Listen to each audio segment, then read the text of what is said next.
Inano ko lang. Para siyang Jollibee, guys. Tignan nyo, oh. Tignan nyo, guys, oh. Tignan mo. Para siyang Jollibee.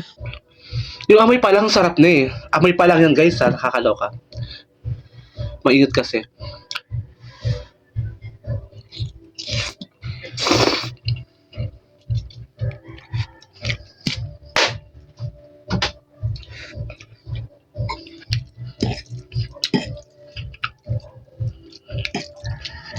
Ang perfect, grabe. Happy New Year, guys. Happy New Year's. At sana maging maganda yung pasok ng taon na to sa atin. Sana more bonding sa mga friends ko, at the same time more food trip kasi ano eh, mahilig kami kumain sa labas or sa bahay-bahay ng mga friends ko. Sana magpatuloy pa rin yung connection, at the same time ngayong 2026 is magiging stop people pleaser na tayo. So ayoko na mag-please ng mga tao. Kung sino yung mga mawawala sa life ko, mawala na lang sila. Yung mga friends ba na mga hindi naman sila nakakatulong sa life natin, puro stress lang. So, gusto ko na para ayoko na ipilis yung mga yon. Gusto ko yung mga matitira na lang is yung mga, alam mo yun, yung papasayahin lang tayo. Ganun naman kasi yung buhay eh. Sobrang lungkot na ng buhay, sobrang gulo na ng mundo natin. So, bakit pa tayo magdadagdag ng mga taong i-stressin lang tayo sa life? So, kung di pa kayo nakasubscribe sa aking YouTube channel, i-subscribe nyo na po at i-follow nyo na po para bongga ang ating channel. Thank you so much.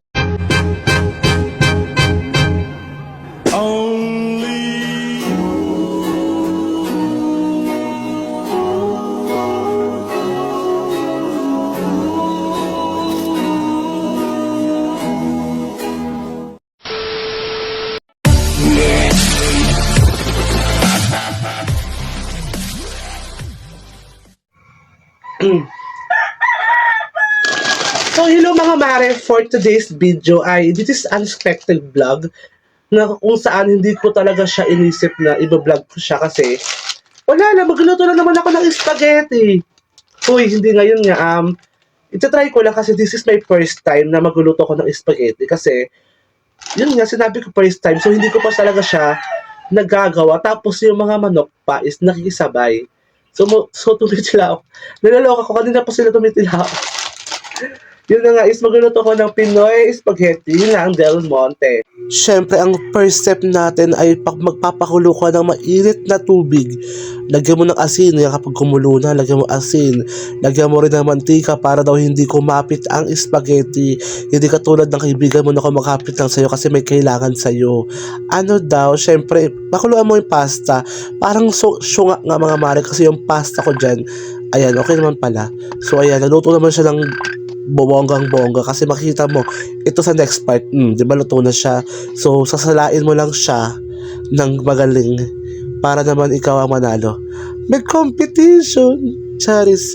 Ayun na nga guys, grabe, ito pa lang nagagawa ko pero parang feeling ko achievement na. Ayun mga mare, nagigisa na nga ako ng sibuyas at saka bawang. Syempre, kailangan natin maggisa para gumawa ng sauce. At syempre, maglagay ng kawali, maglagay ng mantika at painitin. At kapag uminit na, ilagay mo na yung mukhawa para naman ikaw ay gumanda. Hoy, hindi ganun. Syempre, yung sibuyas mo na igigisa nyo. Tapos after nun yung bawang.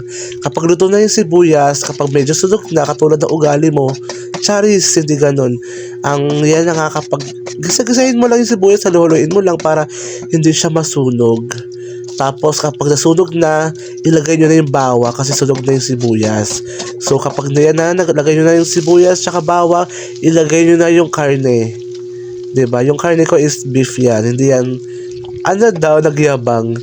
Ayan na nga, igisa-gisa nyo lang siya kapag alam nyong medyo, ano na, ayan, diba? Parang sunog na. Yan, kapag sunog na, pwede nyo na ilagay yung sarili nyo. O hindi ganun charis lang yun. Siyempre, ang ating pipirtuhin dito is yung hotdog. Diba? Ang ating paborito. Hotdog.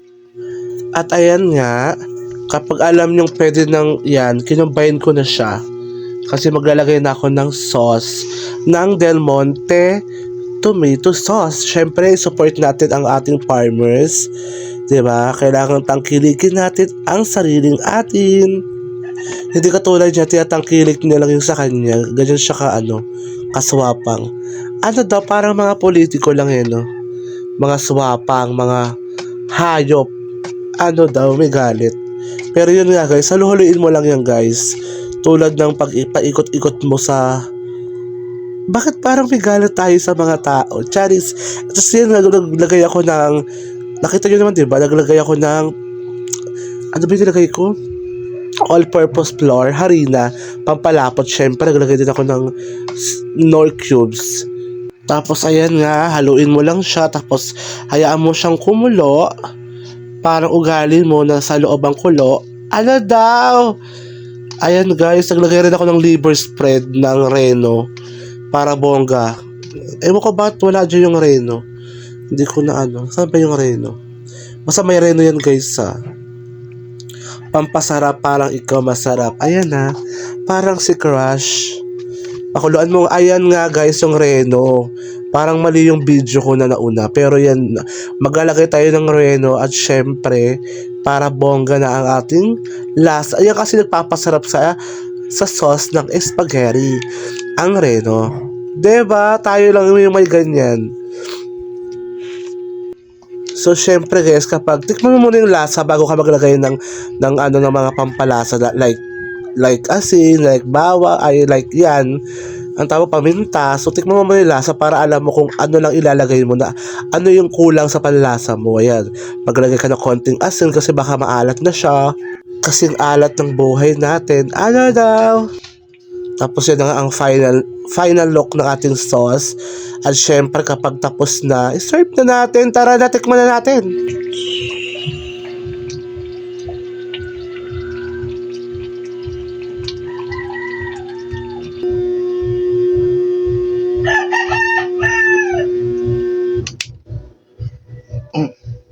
Hello guys, for today's video ay okay na nga yung spaghetti natin, spaghetti sauce. Kaya ilalagay na natin siya sa mag-plating na tayo guys. Grabe, first time ko to makagawa ng spaghetti, nakakaloka. Uy, pangarap ko lang to dati. Ngayon abot kamay ko na to.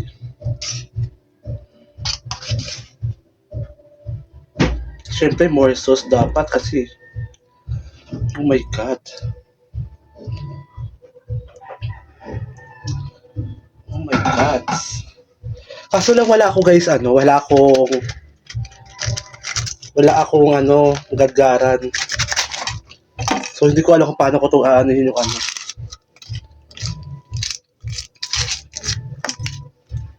Ano kaya?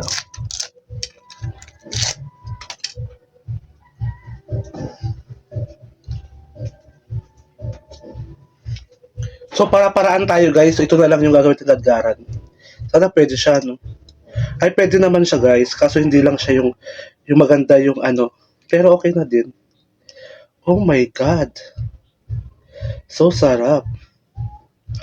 Ito yung gusto ko, more cheese Oh my god. Uy. So ayan nga guys, ang perfect guys. Ano daw perfect? Pero guys, grabe. Ito ang aking gawang spaghetti. Kaya titikman natin guys kung masarap ba ang spaghetti kong gawa. Kaya samahan niyo ako sa pagtikim guys. Picture. Oh, makita niyo yan guys. Oh my god, grabe. Ang sarap-sarap niya. So mag-ano tayo? Food taste. Titikman natin kung masarap ba. So, hello mga mare. Titikman nga natin yung gawa natin kung bongga ba ang lasa. So, naloka ang lola nyo kasi sobrang init. So, pawisan ng lola nyo. So, titikman natin. So, hindi ko pala pinagsali yung sauce kasi gusto ko yung ganun. Dati kasi nung bata ako, pinagsali yung sauce. Pero ngayon, ayoko siyang paghaluin.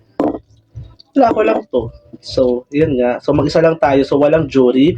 So, walang mag-judge sa ating niluto. So, lalagyan ko pa siya konting sauce. Kasi medyo konti lang sauce na nalagay ko. Oh my god. It tastes like Ola. So, ayun nga guys. Hindi ko talaga titikman to. Promise. So, sabi ko bahala na yung asin. Bahala na parang inano ko lang. Para siyang Jollibee guys. Tignan nyo guys, oh. Tignan mo. Para siyang Jollibee. Nakakaloka talaga.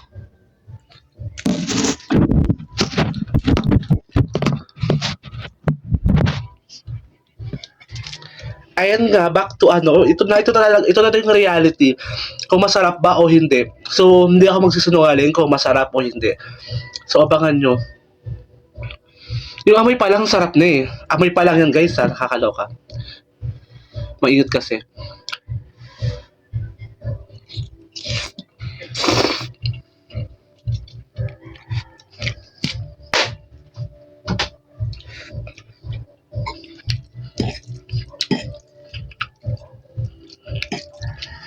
Ang perfect, grabe. Hala, ang sarap. Parang feeling ko maubos ko to ng isang araw. Promise guys, masarap talaga siya. Grabe. Uy, grabe siya.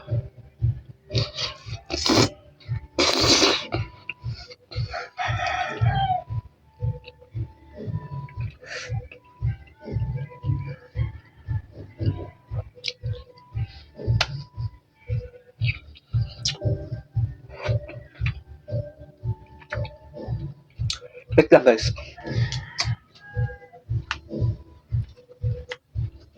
So that's it nga guys. Yun na nga.